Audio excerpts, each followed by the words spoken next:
Bueno, che, estamos hablando puedo hacer soda. Para mí es una nueva vida. Damián Repeto, ¿cómo estás? ¿Lo envidias muchísimo a Juan Ignacio de Pian?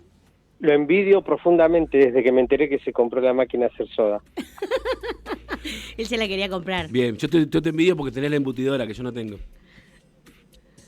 Bueno, nos prestamos un rato cada cosa. Bueno.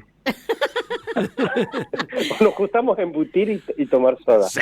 Es buena esa, es buena. Es buena, es muy buena. Así somos los que podemos, el que puede. El que puede. ¿Qué trajiste? Damián, teníamos que retomar el tema de que la mina llegaba hasta la tumba y se retraía. Estamos hablando de Shakespeare. Sí, yo no sé si fue una conspiración de Clarín o directamente de Montes de Oca, que es bastante carnero, porque no pudimos la semana pasada hacerlo, así que lo hago ahora. Recuerdan que habíamos dicho William Shakespeare, o el sujeto que llamamos Shakespeare, había nacido en 1564, se había muerto a los 52 años. Pero ¿este es el tercer capítulo? No, es el segundo, porque la semana pasada no pudimos, pues se cortaba permanentemente. Ah, porque yo me acuerdo de lo que habló, está bien. Una conspiración de Clarín.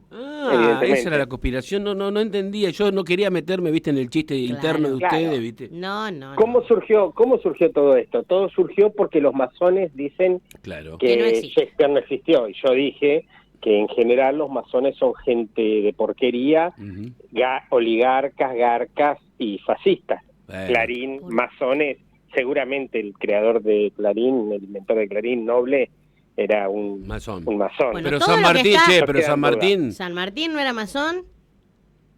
No sé. ¡Ah! No, no lo sé. No, ¿dónde está? Rosas Rabinovich. Que nos diga Rabinovich si San Martín era masón. No lo metamos a Alejandro en esto. No lo metamos a Alejandro en esto. Que nos diga Rabinovich si San Martín era masón. Él va a decir, bueno. Claro, con una voz mucho mejor que la mía.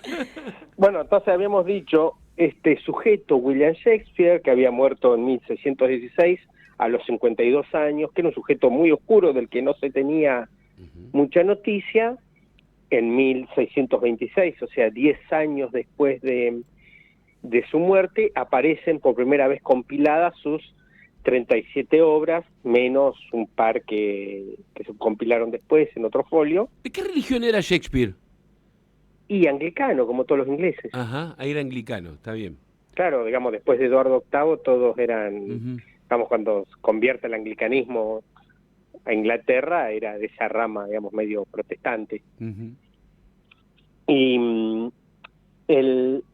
de ese sujeto, William Shakespeare, no sobrevivió ni un solo manuscrito. Lo único que se conserva de su propia mano son 4 firmas.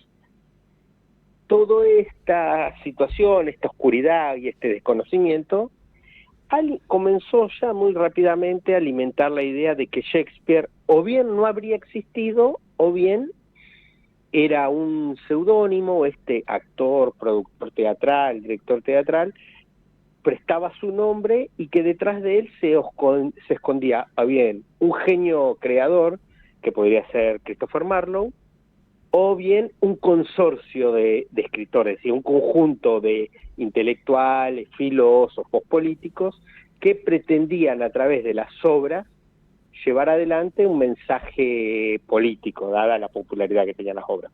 Hasta ahí llegamos, hace como 25 días. No, 2 semanas. Bueno, en este se pone mal, bueno.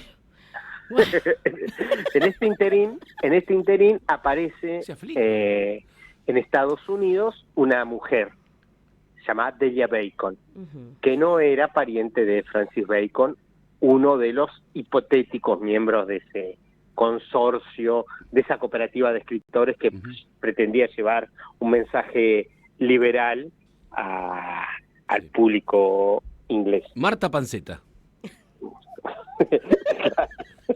Delia Panceta. Sí.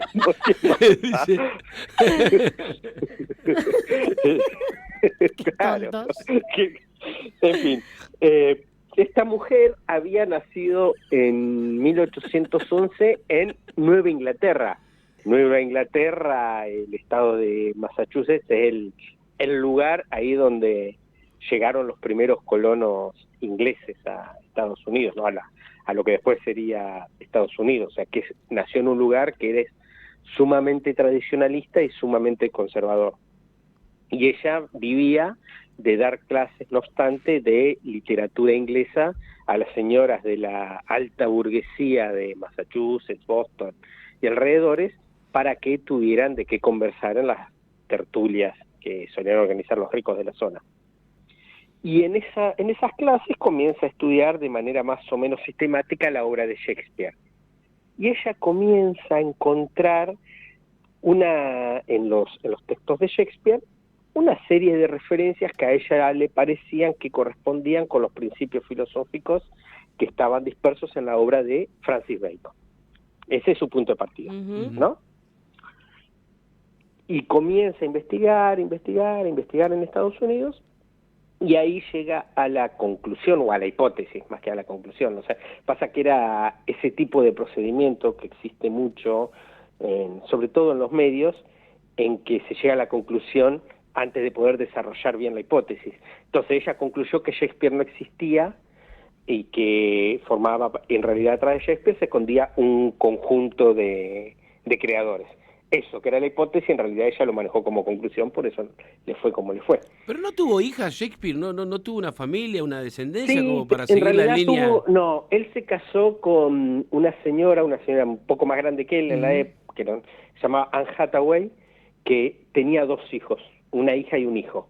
Y tuvo un hijito él que se llama Hamnet, él lo llamó Hamnet, y que murió 2 hijos, el otro no me acuerdo cómo se llamaba, y murió muy niño de alguna de las pestes que se moría en esa época, Sí. que son las mismas pestes que nos quiere poner ahora el gobierno nacional ahora. Digamos, no era sarampión, pero alguna porquería de esas que creíamos erradicada. Entonces no tuvo descendencia. Él se convirtió, ahora se sabe, ¿no? Se ha investigado mucho, se sabe que él se convirtió en la última época de su vida en usurero, hizo mucha guita porque sus obras eran sumamente populares. Entonces esta popularidad y esta notoriedad pública son contradictorias con la poca información certera que se tiene sobre este tipo. Entonces, ella con esa hipótesis va a la conclusión de que Shakespeare en realidad era un conjunto de personas, decide ir a Inglaterra a investigar para poder ver los manuscritos de ese códice, o sea, no los manuscritos de Shakespeare, sino el primer folio que se llama esta edición de 1926, donde está ese grabado de esa persona que todos creemos que es Shakespeare, ¿no? Ese medio peladito, con una barbita así en la punta, van a saber si era así Shakespeare, porque es el único retrato, entre comillas, que existe, porque los retratos posteriores se hicieron tomando como base ese que salió en el folio 1526. Entonces, ella viaja a Estados Unidos con una especie de subvención de una revista literaria, que ella no le dijo qué es lo que iba a hacer a Inglaterra, tenía cierto prestigio, escribía muy bien la mina, entonces la mandan para que escriba unas notas sobre Shakespeare. Y la contactan con Wordsworth, que es un escritor muy reputado, que era una especie de canciller o embajador en Inglaterra, quien a su vez lo contacta con Thomas Carlyle. Thomas Carlyle le pega una patada en el culo cuando se entera de lo que va a hacer, cuál es su intención, y la revista deja de publicarle las cosas que ella escribía porque lo consideraban muy controversial. Entonces quedó medio en la lona, viviendo en pensión de mala muerte, tratando de investigar para su libro. Entonces, ¿cuál era una de sus hipótesis? Por un lado, había 2. Una, que en la tumba donde está enterrado Shakespeare, en realidad no había ningún cuerpo. Claro. Que en esa tumba, en ese cajón... Así empezamos esta conversación. Claro, estaba... Hiciste una introducción larguísima, Damián, te digo.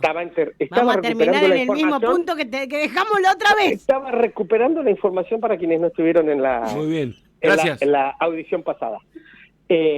Catálogo de bestias. Que en realidad estaban enterrados los verdaderos papeles de Shakespeare, ¿no? Del Shakespeare que en realidad era Bacon, Sí. Walter Raleigh y otros intelectuales, o bien que estaba el cadáver de un cualquiera.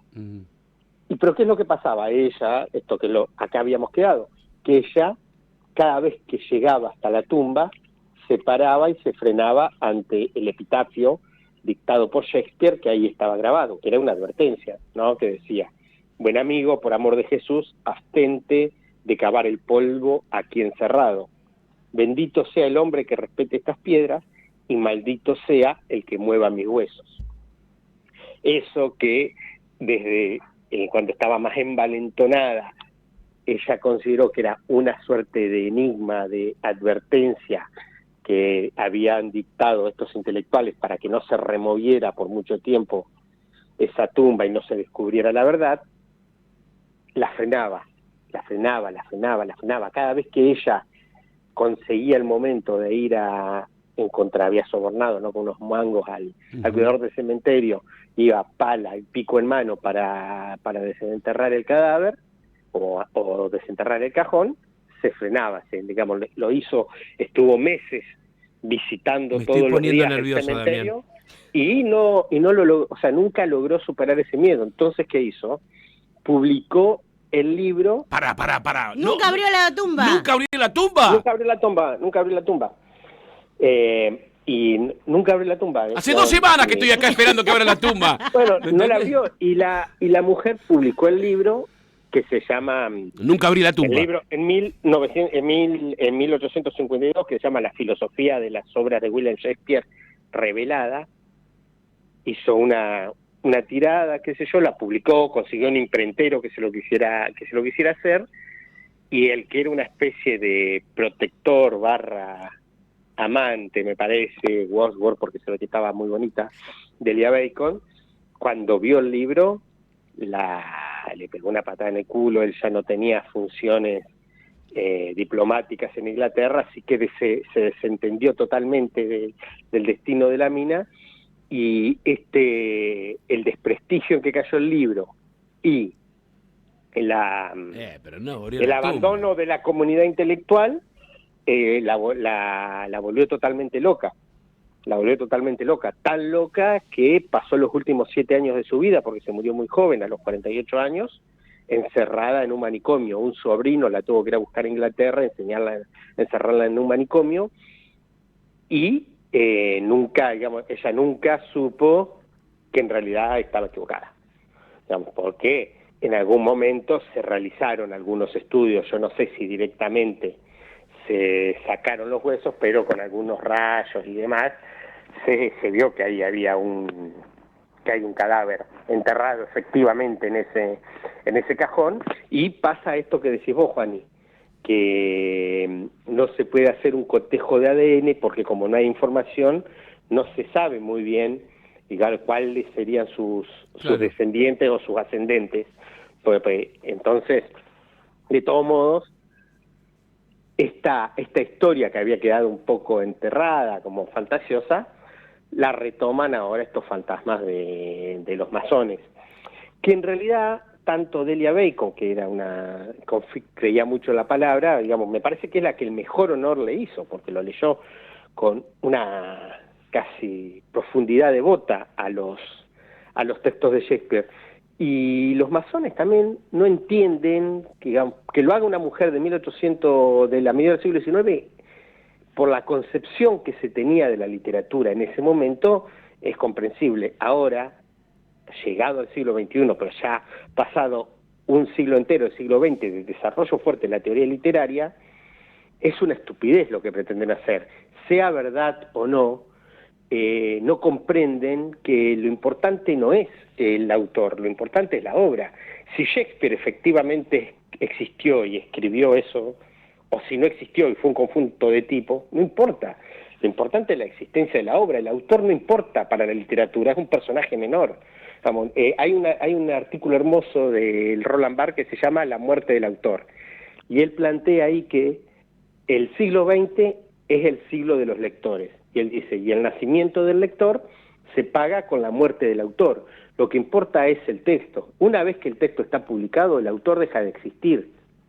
O sea que ahora los masones también van a ver si existió o no el Manco de Lepanto. No, ese es Cervantes. Por eso. El Manco de Lepanto es Cervantes. Ya sé, por eso ahora van a discutir si existió o no. no. Pero... Y lo que pasa es que no hay ningún misterio sobre Cervantes, se sabe muchísimo de su vida, se sabe de Cervantes casi todo. Bueno, o sea, justamente que perdió su mano en Lepanto, que era cobrador de impuestos, que en algún momento regentó un sabe la biografía prostíbulo. de todos, sí. Pero bueno, que pero los masones son discutidores al pedo, eso es lo que te estoy diciendo. Damián. O hay negocio, un gran negocio. Está Clarín ahí. También se duda de la existencia de Homero, el autor de la Ilíada, el autor, digamos, de la era. El de los Simpsons. ¿Y cuál es la bestia, Damián? Repito. Eso yo no entiendo. Porque este espacio tuyo se llama Catálogo de Bestias. Este programa se llama La Bestia. No, discutir con los tipos más peligrosos del planeta que son los masones. Vos no podías hablar de discutir con los tipos más peligrosos. Andá a escribir sobre petróleo, vamos a ver quién es más peligroso. Me meten en quilombo, este chico. tipo quiere que a mí me encuentren en una zanja. Directamente. Con Shakespeare. Con Shakespeare. Escúchame una cosa. ¿Quién es el monstruo? No sé. Decídanlo ustedes. Lo decimos. Ya Delia Bacon. La loca panceta. La loca panceta. O sea, y a vos, obviamente, como ya dijiste, ¿y por qué Damián Repetto dice que este es el siglo de los lectores? No lo digo yo, lo dice tomándose Roland Barthes, sabe mucho de más que Rolando yo. Barthes. Porque él se clasifica como un lector profesional. Claro. Entonces, ahí él se está poniendo en un protagonismo. Estamos- El monstruo es Damián Repetto. No, vos pensás, cuando lees un libro, o sea, en el siglo XIX se creía que el sentido de una obra residía casi pura y exclusivamente en la biografía del autor.